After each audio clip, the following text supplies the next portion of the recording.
1970 और 80 के बीच में अमेरिका में औद्योगिक क्रांति हुई थी,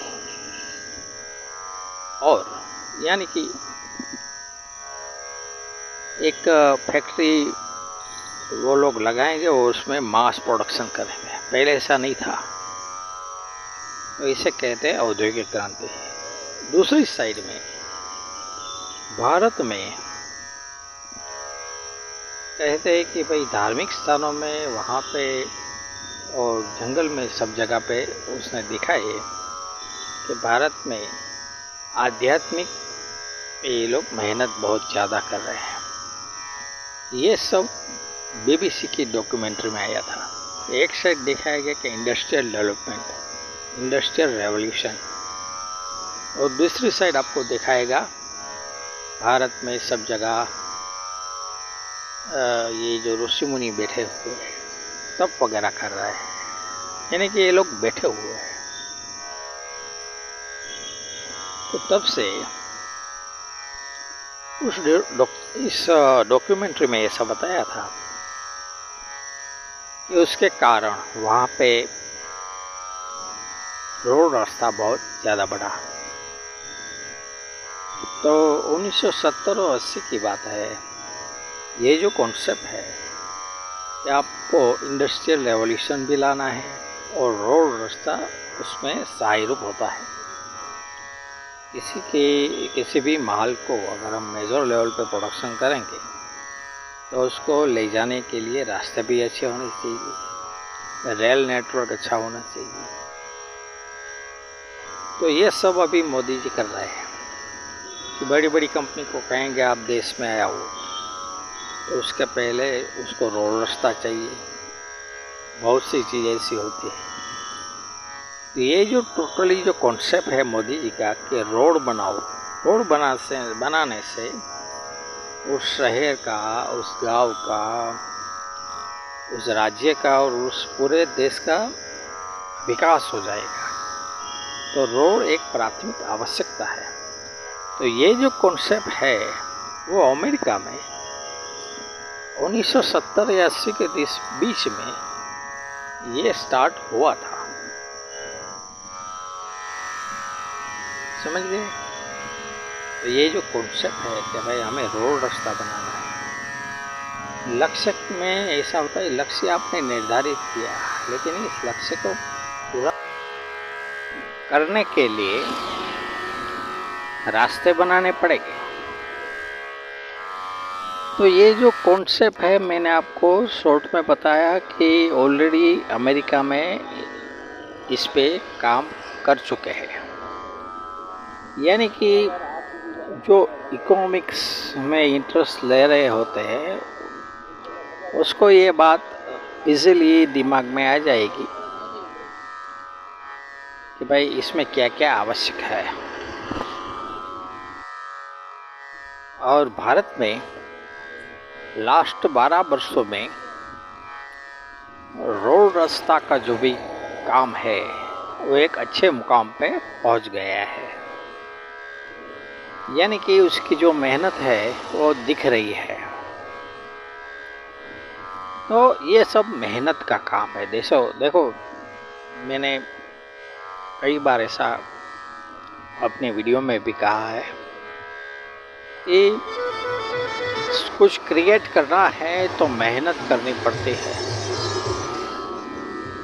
और डिस्ट्रॉय एकदम सरल है।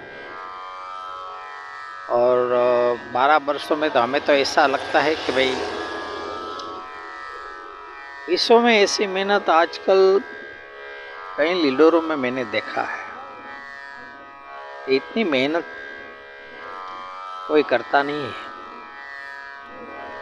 और इसके लिए ही मोदी जी फेमस है कि मेहनत देश को आगे ले जाने के लिए बहुत करते हैं।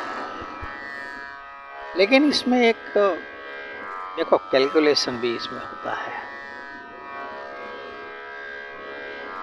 जब आप कोई कार्य स्टार्ट करते हो तो विश्व में ऐसे इंटेलिजेंट लोग भी बैठे हुए होते हैं, ये उसका सॉल्यूशन यानी कि उसकी अवधि वो लोग गिन लेते हैं कि भाई इतनी अवधि में आपका काम हो जाएगा। तो मैंने ऐसे अच्छे लोगों के प्रवचन मैं सुनता रहता हूँ। तो इसमें भारत के लिए भी कहा था कि 10 बरस में भारत के कई प्रश्न सोल्व हो जाएंगे और एक डेवलपिंग राष्ट्र के नाम पे आगे आएगा। तो विश्व में ऐसे इंटेलिजेंट लोग होते हैं, वो सब गिन लेते हैं। हमें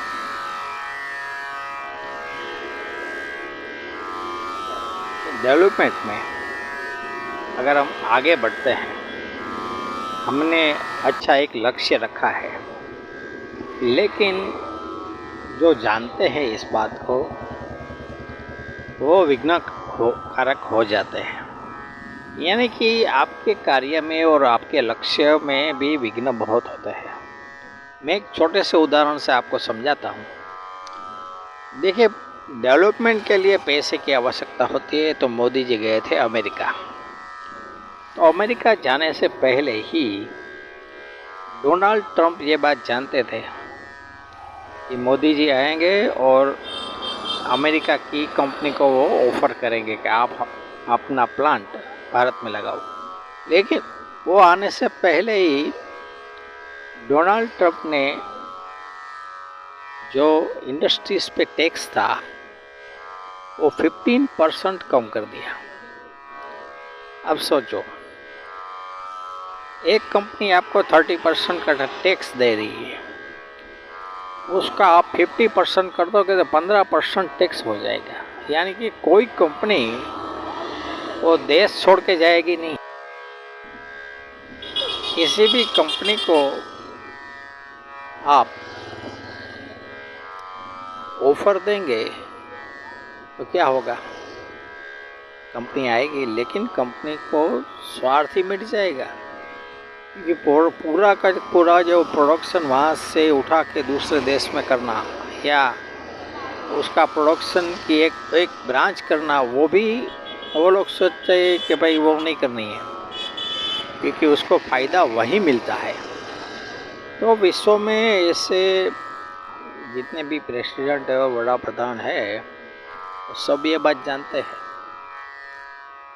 कि मोदी जी जिसके कारण जो ये विदेश यात्रा कर रहे हैं, विश्व में कंपनियों को लेना है, विश्व का इन्वेस्टमेंट लेना है, लेकिन सबको पता है।